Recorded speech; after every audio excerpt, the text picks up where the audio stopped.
Yesterday I have completed first book. Completed means the question number 19 or 18.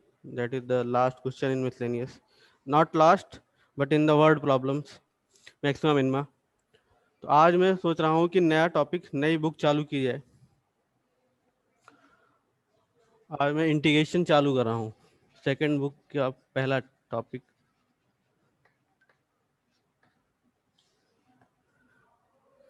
Integration से कुछ ना कुछ you are familiar from class 11th से ही integration से हम फेमिलियर हैं. हम फिजिक्स में इंटीग्रेशन यूज़ करते आ रहे हैं और मोस्ट प्रोबेबली उसमें इंटीग्रेशन जो है वो डिफिनिट इंटीग्रेशन यूज़ हुआ है फिजिक्स में. डिफिनिट इंटीग्रेशन में हमने उसमें लिमिट यूज़ करके उसका इंटीग्रेशन किया है. तो पहली चीज़ है कि इंटीग्रेशन होता क्या है और कितने पार्ट किस तरह से उसको डिवाइड करते हैं. तो जो इंटीग्रेशन जो है वो इसको अगर सिनोनिम बोलें तो ये एंटी डेरिवेटिव होता है. जिसका सिनोनिम क्या है? Anti derivative. एंटी माने जानते हो अपोजिट होता है और derivative means process of differentiation. Differentiation बोल सकते हो. मतलब डिफरेंशिएशन के अपोजिट को हम इंटीग्रेशन बोलते हैं. तो पहले डिफरेंशिएशन क्या है? डिफरेंशिएशन में हम देखते हैं कि किसी जैसे dy अपॉन dx लिखा मैंने, तो ये क्या रिप्रेजेंट करता है कि ये रिप्रेजेंट करता है dy अपॉन dx लिखते हैं कि differentiation of y with respect to x. ये dy अपॉन dx होता है. मतलब हम y में डिफरेंस चेक करने जा रहे हैं जब x में डिफरेंशिएशन किया जा रहा है. मतलब x की वैल्यूज हम वेरी कर रहे हैं तो y का हम y को चेक कर रहे हैं कि y में क्या डिफरेंस आ रहा है. दरअसल dy अपॉन dx को इस तरह भी लिखा जाता है. अब इसको तो अच्छी तरह जानते हो. ये क्या होता है? डिफरेंस. डिफरेंस के लिए साइन होता है. तो इसको हम डिफरेंस इन वाई, जब वाई में एक्स में सॉरी एक्स में डिफरेंशिएशन हो रहा है, एक्स में वैल्यू हम घटा बढ़ा रहे हैं तो वाई में क्या डिफरेंस हो रहा है. अब इंटीग्रेशन क्या होता है? इंटीग्रेशन अगर हम थोड़ा सा इसकी मीनिंग पे देखें तो इंटीग्रेशन नहीं बोलते, it is the integrated part of India. Integrated mean whole sum. ये पूरा भारत का भाग है. तो ये सम को रिप्रेजेंट करता है और ये डिफरेंस को रिप्रेजेंट करता है. तो ये सम का जो एस है इसको हम इंटीग्रेशन के साइन के रूप में यूज करते हैं. सम में एस होता है, इसी एस को हम साइन के रूप में यूज करते हैं और इसी एस को थोड़ा सा हम बढ़ा कर देते हैं. ये क्या हो गया? Sign of integration.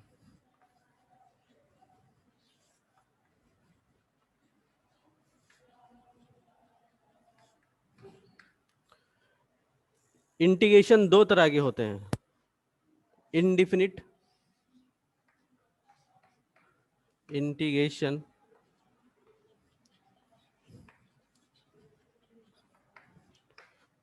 Indefinite and definite.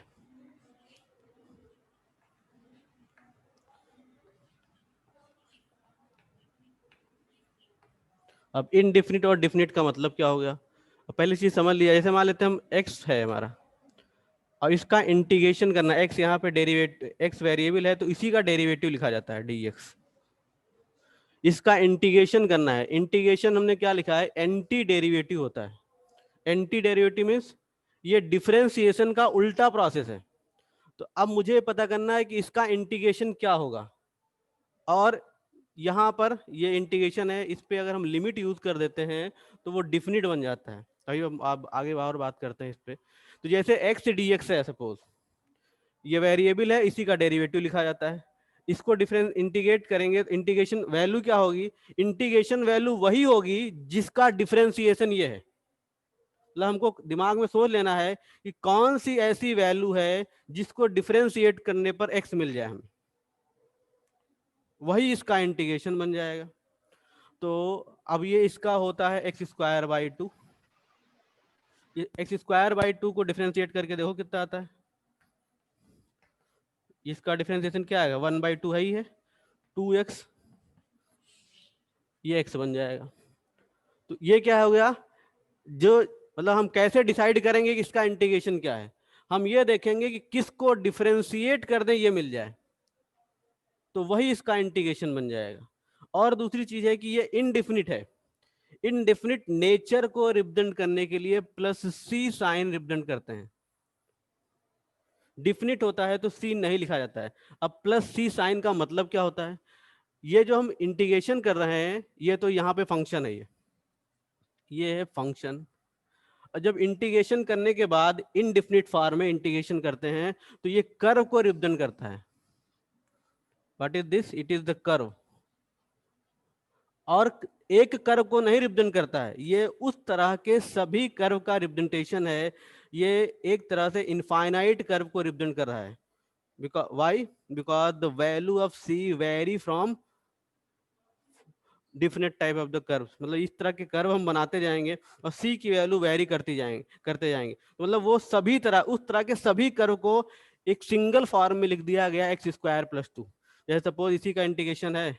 अब ये कैसे कर्व को, जैसे एक्स स्क्वायर है, एक्स स्क्वायर बाई 2 कर्व ऐसा कुछ मिलेगा हमें।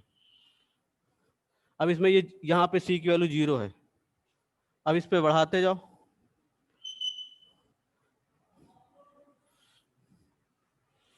अब इस तरह के इनफाइनाइट कर्व यहाँ पे, ये व्हाट इज द सी है, वाई एक्सिस का इंटरसेप्ट होता है, तुमको पता ही होगा, वाई इक्वल mx प्लस सी फॉर्म में लिखने पर। तो ये जो वैल्यूज हैं ये डिफरेंट डिफरेंट, यहाँ पर अगर एक्स स्क्वायर बाई 2 खाली लिखा हुआ है तो ये कर्व हो गया, ये 1 हो गया, यहाँ पे सी की वैल्यू यहाँ 2 हो जाएगी। तो मतलब ये सभी को रिप्रेजेंट करने के लिए मैंने एक सिंगल बना दिया, X square by 2 plus C. It is the representation of all such type of the curves. इन सभी को रिप्रेजेंट करने के लिए मैंने वहां पर सी सिंबल यूज कर दिया।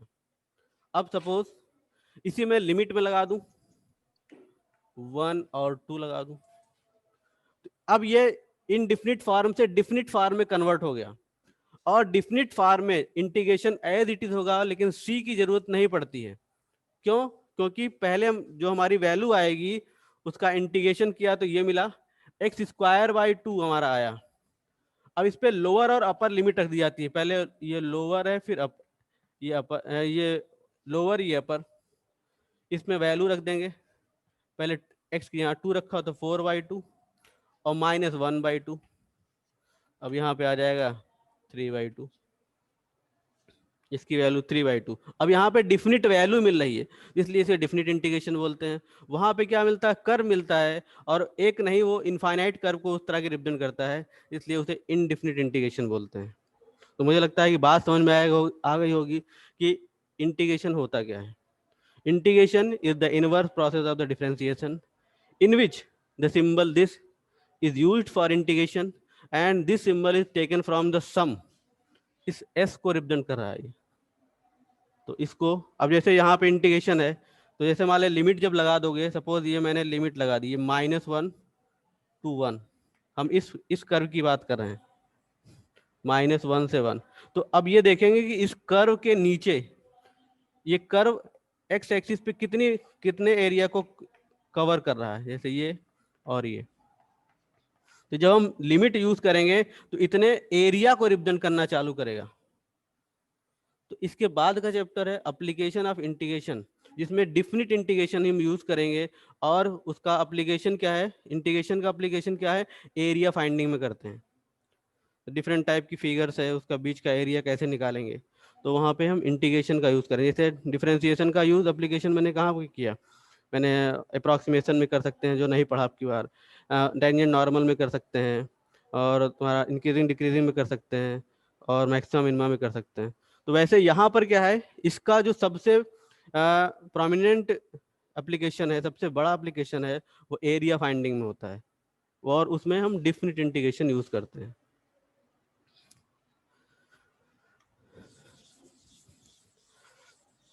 देयर आर सम फार्मूलाज इसमें, और इस चैप्टर में बहुत ढेर सारे फार्मूले हैं। तो एक काम करना है कि एक पेज बना लेना है, फर्स्ट पेज सपोज, एक मतलब शुरुआत में 2-3 पेज छोड़ देने हैं, और जो जो फार्मूले आते जाए वहाँ पे कलेक्ट करते लिखते जाना। हर एक्सरसाइज में 1-2 फार्मूले निकल के आएंगे, 2, 4, 6, तो लास्ट तक देखोगे तो 4-5 पेज भर जाएंगे तुम्हारे फार्मूले से।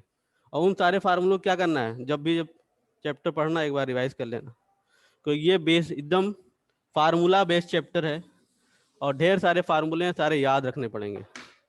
तो कुछ फार्मूले हैं जो मैं लिख रहा हूँ यहाँ पर, जैसे x की power n formula dx, X की power n plus one, n plus one plus C. अब कैसे चेक करना है, मैं ये समझ लो कि ये कहाँ से निकला है, मैं ये ऐसी वैल्यू है जिसको डिफरेंशिएट करोगे तो ये मिल जाएगा, मतलब इसको अगर हम डिफरेंशिएशन कर दें तो ये मिल जाएगा, फंक्शन मिल जाएगा। तो हमने सोच लिया किसका डिफरेंशिएशन होगा, तो उसी बेस पे ये फार्मूले जनरेट हुए। फर्स्ट सेकेंड 1 dx सपोज हो, 1 मीन्स क्या होगा, एक्स की पावर जीरो। 1 को क्या लिख सकते हो, एक्स की पावर जीरो है तभी 1 लिखा हुआ है, और इसको हम इसी फार्मूले पर रख देते हैं तो क्या आ जाएगा, एक्स की power zero plus one upon zero plus one plus C, या फिर X plus C. Third E की power X D X, E की power X plus C. Fourth log X, sorry 1/x dx, log x plus C. Sir fourth number को ऊपर लिखिए थोड़ा।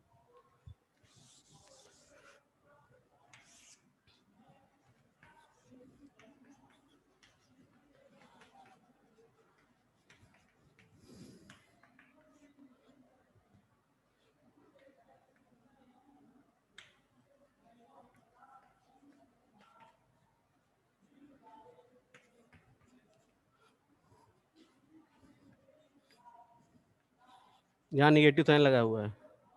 अब देखो यहाँ पर इसका डिफरेंशिएशन क्या आएगा, कॉस एक्स का डिफरेंशिएशन होता है माइनस साइन, और माइनस माइनस प्लस बन जाएगा साइन, और सी का डिफरेंशिएशन जीरो, तो ये आ जाएगा। कुछ उल्टा लगता है कि साइन का डिफरेंशिएशन पढ़े हो कॉस, यहाँ मैंने माइनस का लिख दिया है। तो इसको अब यहाँ से कैसे चेक करोगे, इसका डिफरेंशिएशन चेक करोगे कि आता है कि नहीं आता है।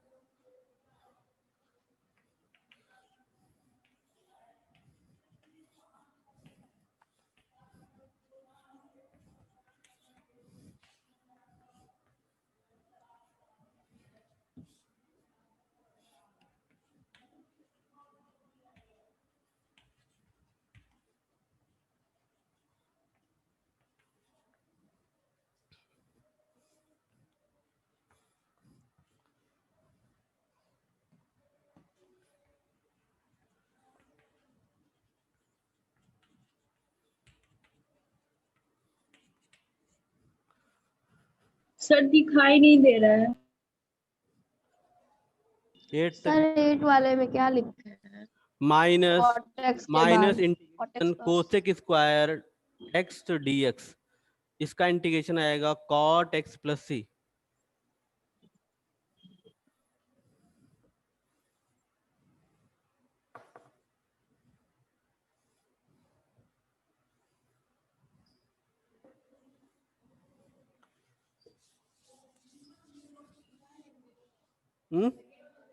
सेकेंड वाले को मैंने इसी फार्मूले पे निकाला है इसका। हाँ, जैसे यहाँ पे x 1 dx है तो x आएगा, सपोज यहाँ पे 1 dt होता तो t प्लस सी आ जाता। हाँ, x की पावर जीरो। हाँ, इसी फार्मूले पर रख दिया था ये, n की यहाँ जीरो रख दिया।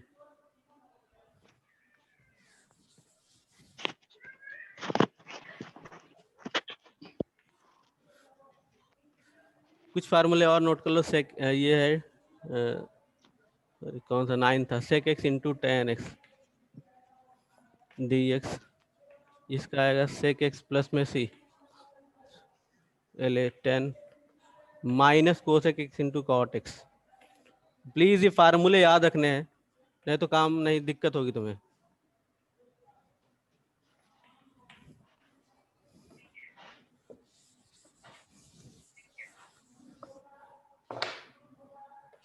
इलेवन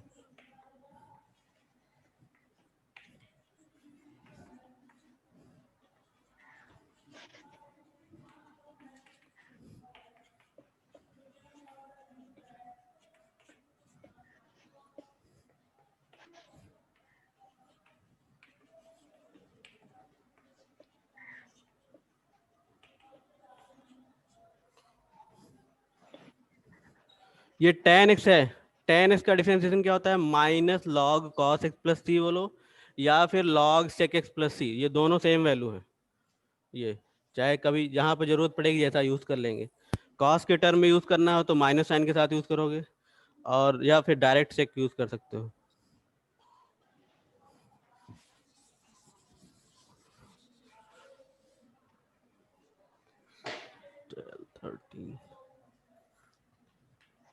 एक फार्मूला ए की पावर एक्स डी एक्स।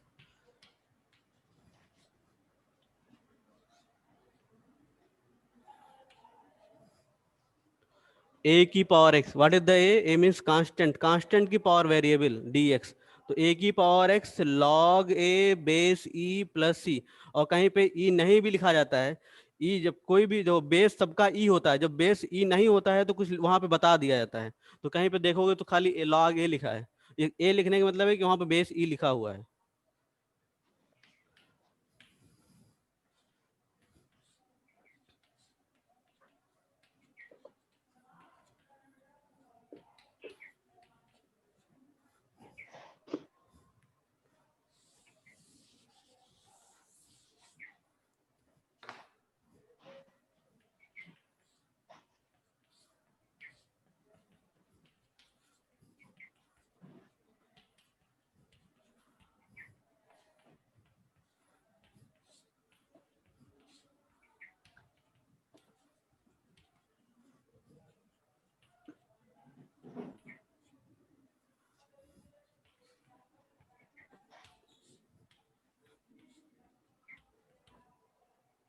नहीं दिख रहा।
याद रखना ये एंगल, ये सी जो लिखा हुआ है ये अलग पार्ट है, ये सी कांस्टेंट है। ये एक्स प्लस सी नहीं लिखा हुआ कि कॉस इनवर्स सेक इनवर्स के साथ प्लस में एक्स प्लस सी है। सेक इनवर्स एक पार्ट हो गया प्लस में सी। मतलब डोमेन क्या है, सेक का डोमेन, इनवर्स का डोमेन एक्स है।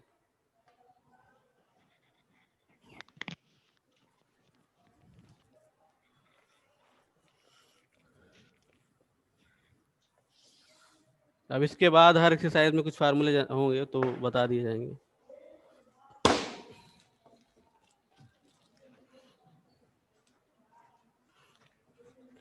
इसमें कुछ पार्ट तुम्हारा हटाया है। एक्सरसाइज जो है 7.6 सॉरी 7.6 क्या है,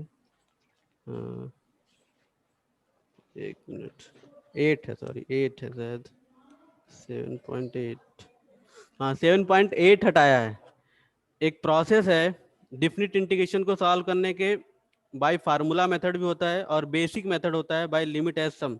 तो बाय लिमिट एज सम को हटाया है आपकी टॉप तुम्हारे सिलेबस से। Exercise 7.8, that is the exercise 7.8, it is not in your syllabus this year.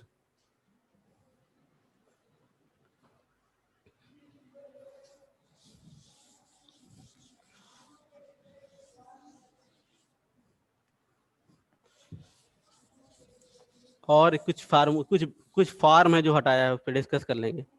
Exercise 7.5 के कुछ फॉर्म है जो हटाया हुआ है।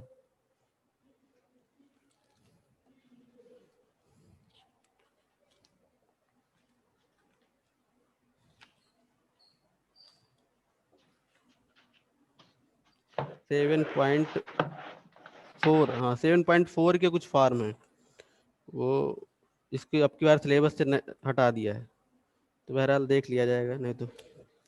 अब देखो जैसे पहली एक्सरसाइज है इसकी,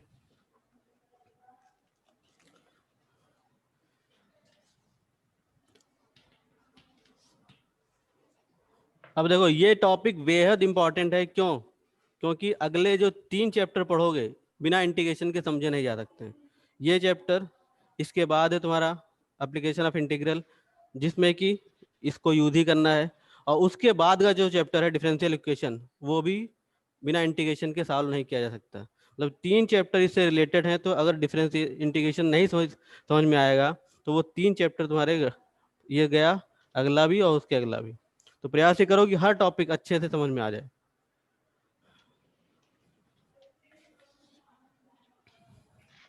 अब देखो जो पहला ये क्वेश्चन नंबर 1 to 5 कह रहा है find an anti derivative, in bracket क्या लिखा है, integral of the following function by method of inspection. Inspection माने हमको कोई फार्मूला यूज नहीं करना है, हमको इसको देखकर बताना है कि इसका इंटीग्रेशन क्या होगा। कोई फंक्शन अगर है सपोज sin 2x dx, अब इसकी इंटीग्रेशन वैल्यू क्या होगी। अब यहाँ पे अभी मैं उसका मेथड बता देता हूँ कैसे सॉल्व होगा, मान लेते हैं ऐसा क्वेश्चन हो। लेकिन अगर हमको नहीं कुछ पता है, तब हम इसका इंटीग्रेशन कैसे बताएंगे, हम देखेंगे कि कौन सा फंक्शन ऐसा है जिसको डिफरेंशिएट करें तो ये मिल जाए। दिमाग में सोचेंगे कि हाँ किस फंक्शन का डिफरेंशिएशन sin 2x आ जाएगा, बताओ क्या होगा। cos x minus हाँ, यस बोलो। minus cos x minus 2x minus cos 2x minus cos 2x upon 2। अब देखो यहाँ पर उसने क्वेश्चन को इसी पे छोड़ दिया इसका इंटीग्रेशन बताकर। बहरहाल होना क्या चाहिए, जो कि इंडिफिनिट इंटीग्रेशन कर रहे हैं तो प्लस सी भी इन्वॉल्व होना चाहिए इसमें। किसी बुक में प्लस सी नहीं लिखा है, यहाँ पे मैं बता रहा हूँ, ये देखो ये कट रहा है उधर। ये इसका इंटीग्रेशन क्या आएगा, minus cos 2x plus upon 2 plus C. अब ये तो इंस्पेक्शन, बहरहाल इस तरह के क्वेश्चन बोर्ड में अभी तक नहीं पूछे गए हैं कि बाय इंस्पेक्शन मेथड बताओ। उसने 4-5 क्वेश्चन डाल दिया खाली। सपोज मुझे कुछ नहीं समझ में आ रहा, मैं कैसे करूं, मुझे नहीं पता चल रहा है किसका डिफरेंशिएशन ये होगा, तो उसके लिए हमारे पास ऑप्शनल मेथड है कि हम रफ में निकाल के देख लें, उसके बाद वहीं पे प्लेस कर दें। लो ये हो गया। तो इसके लिए कर क्या सकते हो, देखो इसके बाद का जो टॉपिक है, मतलब इस एक्सरसाइज के ठीक बाद हमको पढ़ना है इंटीग्रेशन बाय सब्स्टिट्यूशन मेथड। देखो इंटीग्रेशन और डिफरेंशिएशन में कुछ डिफरेंस होते हैं। जो सबसे बड़ा डिफरेंस है कि इंटीग्रेशन में जो है वो यूनिक वैल्यू नहीं मिलती है in the case of indefinite integration, और डिफरेंशिएशन में कोई भी डिफरेंशिएशन करे, कोई भी बंदा करे, कोई भी करे, उसको सेम वैल्यू मिलेगी, डिफरेंशिएशन चेंज नहीं हो सकता है। लेकिन इंटीग्रेशन पे, इंटीग्रेशन में, इनडिफिनिट इंटीग्रेशन में वैल्यूज पर्सन टू पर्सन उसके सॉल्व करने के प्रोसेस पे डिपेंड करेगा, वैल्यू डिफर भी कर सकती हैं वहां पे। लेकिन डिफरेंशिएशन में डिफर करने का वो कहता है, वहां पे बोला जाता है कि यूनिक सोल्यूशन मिलेगा। अगर हम डिफरेंशिएशन करेंगे तो उसका यूनिक वैल्यू मिलेगा, but in indefinite, in the case of indefinite integration we can get more than one values, एक से अधिक वैल्यूज भी जनरेट हो सकती हैं। अभी मैं क्वेश्चन सॉल्व करूंगा, एक क्वेश्चन के कई आंसर निकाल दिखा दूंगा। देखो ये भी हो सकता है, ये भी हो सकता है, ये भी हो सकता है। बहरहाल इसकी बात आ रही कि मुझे ये नहीं पता चल रहा, मैं नहीं समझ पा रहा हूँ कि ये लिखना है मुझे, तब क्या करेंगे, देखो sin 2x है ये। अब जरा फार्मूले जितने मैंने लिखा है दिमाग में रख लो। हमने फार्मूला sin x के लिए लिखा रखा है। यहाँ पे दिक्कत कौन कर रहा है, sin x होता तो मैं डायरेक्ट यहाँ पे लिखता माइनस कॉस एक्स। ये दिक्कत कर रहा है मुझे, तो इस दिक्कत को रिमूव करने का एक प्रोसेस है। यहाँ पे 2x को किसी में दूसरे वेरिएबल से रिप्लेस कर दूं, सपोज t। अब क्या करें, यहाँ दिख रहा है dx, मैं इसको x के रिस्पेक्ट में डिफरेंशिएट कर लूं, सपोज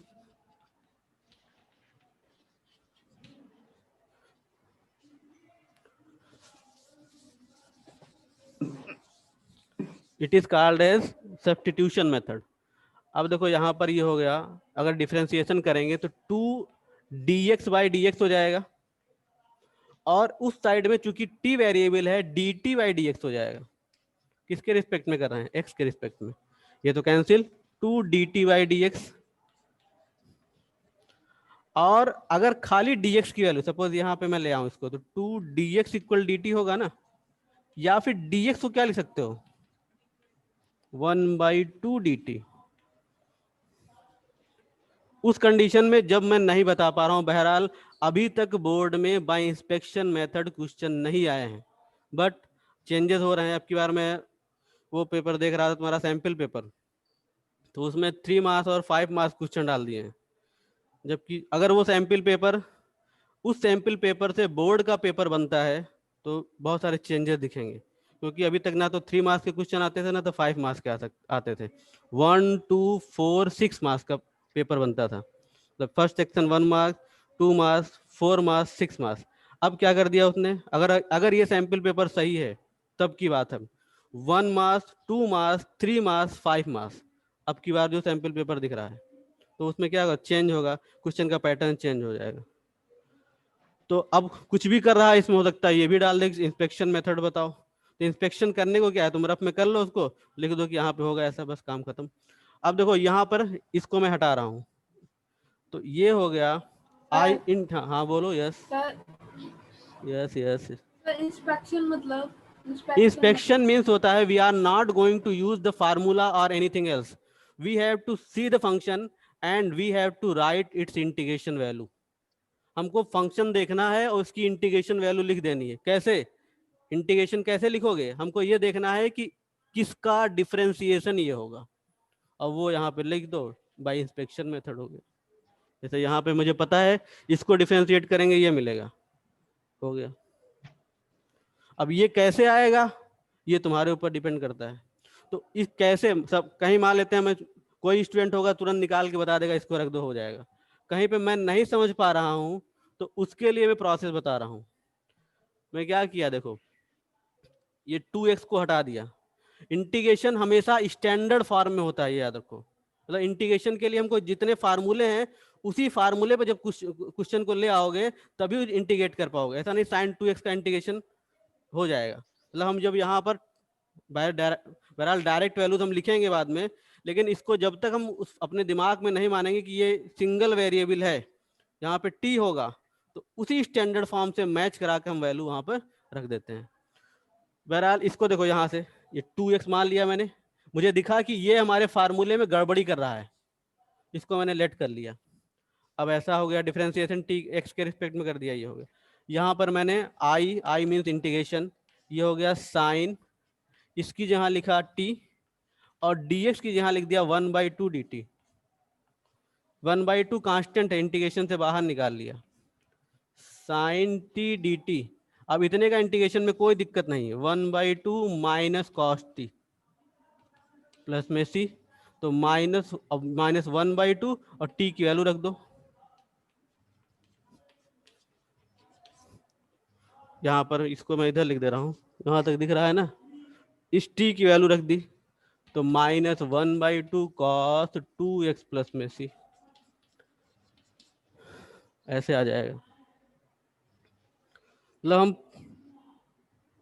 सब्स्टिट्यूशन मेथड से निकाल के बता सकते हैं। अगर नहीं आ रहा है तब की बात, आ जा रहा है तो बड़ी अच्छी बात।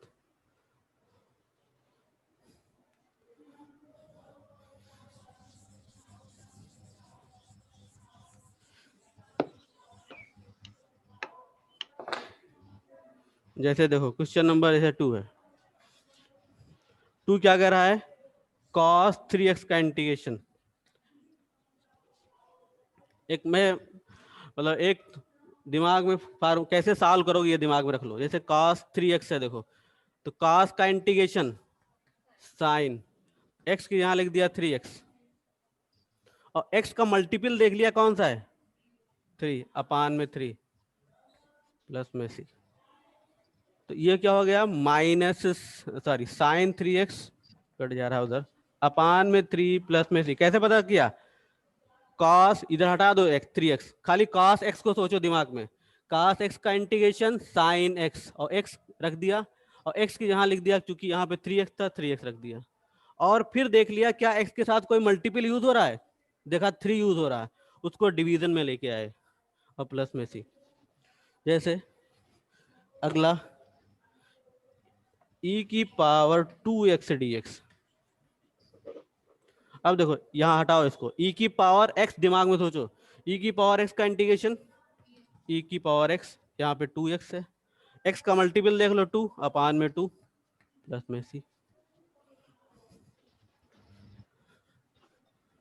क्वेश्चन नंबर 4 जैसे लिखा है ax plus B whole square और dx। अब देखो क्या करना है, इस पूरे को एक वेरिएबल समझ लो, सपोज ये x है हमारा, ये ax प्लस बी को दिमाग में याद कर लो कि x है t है कुछ है, सपोज ये x है, x स्क्वायर का डिफरेंशिएशन क्या होगा, x की पावर n वाले फार्मूले से n plus one upon n plus one plus C होता है। अब x की जगह ये है इतना पार्ट, तो क्या लिखेंगे ax प्लस बी और इसकी एक पावर बढ़ जाएगी 3 अपान में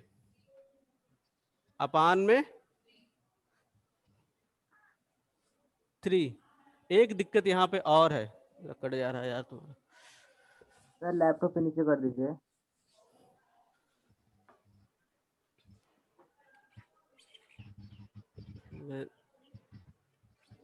मैं उधर लिख ही दे रहा हूँ, चलो और दिक्कत हो जाएगी, पता नहीं कैसे रजिस्ट किए थे।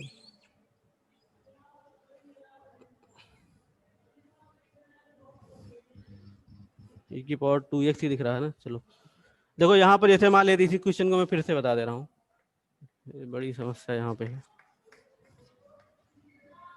जैसे ये है, इस पूरे को दिमाग से हटाओ, सोचो यहाँ पे x होता, अब ये वेरिएबल फॉर्म में x होता तो क्या लिखते, x स्क्वायर का डिफरेंस इंटीग्रेशन कैसे करते हैं, x की पावर n वाले फार्मूले से, ये वाला फार्मूला। यहाँ पे 2 है तो यहाँ पर ये पूरी वैल्यू दिमाग में रख ली, जहां पे x रखना है वहां पे ये रखा, पावर 1 बढ़ा दी 3 अपान में 3। और एक चीज और देख ली, क्या x के साथ कोई मल्टीपल भी यूज हुआ है, क्या है a है, यहाँ पे डिनोमिनेटर में आ गया प्लस सी। इसका इंटीग्रेशन क्यूब अपान में 3, x का मल्टीपल a वो डिनोमिनेटर में आ गया प्लस सी। अब इसे डिफरेंशिएट करोगे तो यही वैल्यू मिल जाएगी।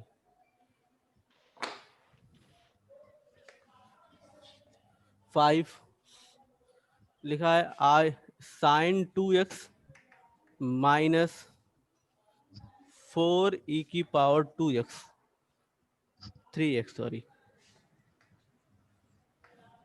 Whole dx।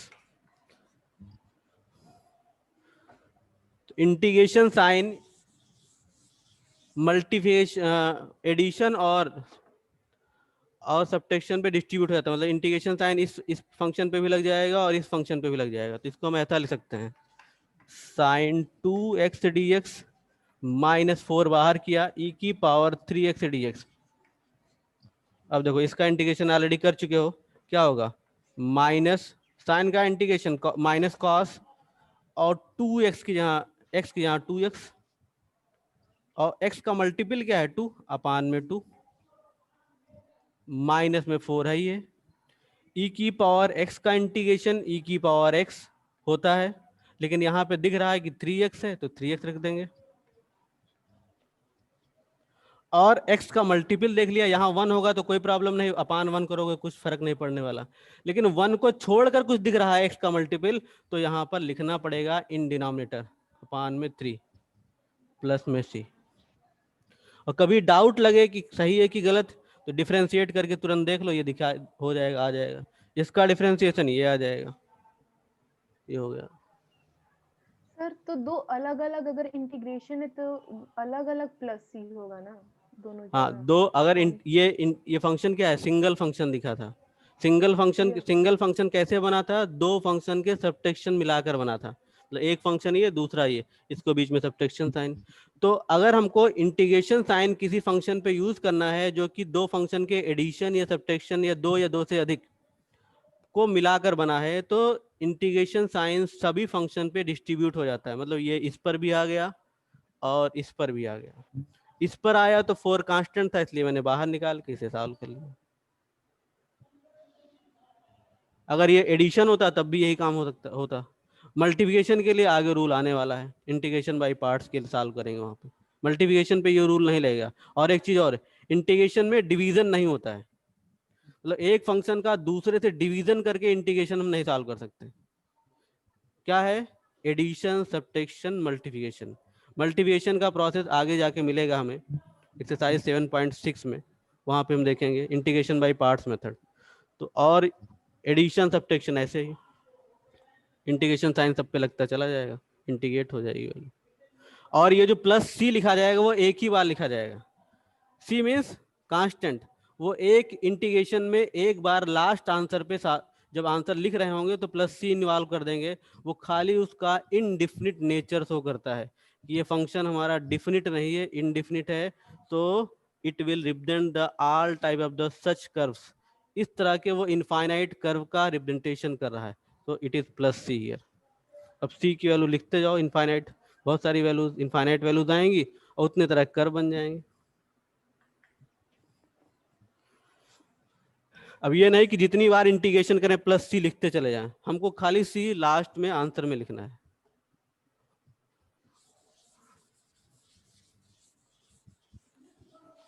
आगे अगर मान लेते हैं कहीं पर मुझे इंटीग्रेशन निकालने की जरूरत पड़ जाए, मैं उसको सॉल्व नहीं कर पा रहा हूं अंदर इंटीग्रेशन, आगे आएगी क्वेश्चन, तब वहां पर कांस्टेंट इन्वॉल्व करना पड़ेगा। लेकिन अगर एक प्रोसेस चल रहा है उसी पे मैं इंटीग्रेशन करता जा रहा हूं, तो वहां पर सी हम एकदम लास्ट में लिखेंगे।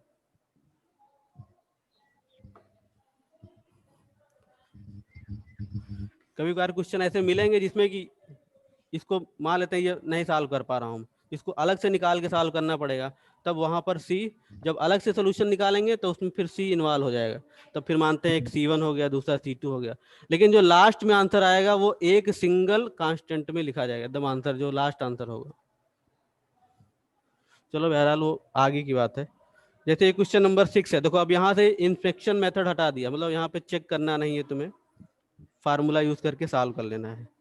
तो क्वेश्चन नंबर 6 की बात करें, I equals, I means integration का ये होता है सिंबल 4e⁻³ + 1 और dx। तो ये दो फंक्शन मिला के बनाया गया है, तो इसको भी हम लिख सकते हैं 4 बाहर कर लिया, e⁻³ dx + 1 dx, 4 इसका इंटीग्रेशन e⁻³ और 1 मीन्स x⁻0, जिसका यह डेरिवेटिव दिखेगा उसी के फॉर्म में लिख देंगे x⁻0। यहाँ t होता तो t⁻0 हो जाता, और इसको अगर सॉल्व करेंगे तो क्या मिलेगा, x प्लस में c, x⁻0 dx। मैंने अभी बताया था कैसे सॉल्व करेंगे, x⁻n वाले फार्मूले से, तो x प्लस c आ जाता है, तो वही x यहाँ पर है ये। यार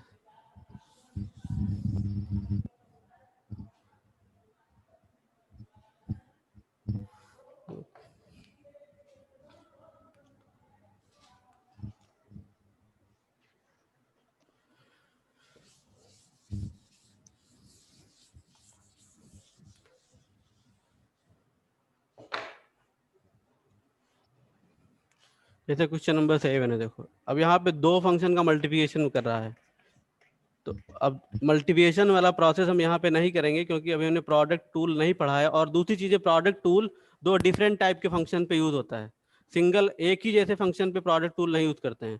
तो अब यह करेंगे कि इसको क्या, इसको हम सिंगल फंक्शन में कन्वर्ट कर लेंगे। कैसे, मल्टीप्लाई कर दो,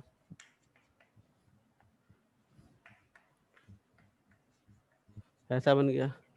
अब इसमें क्या करें, दोनों अलग अलग कर लें, x² dx हो गया, -1 dx हो गया। x⁻n वाले फार्मूले से एक पावर बढ़ेगी ऊपर और डिनोमिनेटर में एक पावर n + 1, माइनस में x प्लस में c।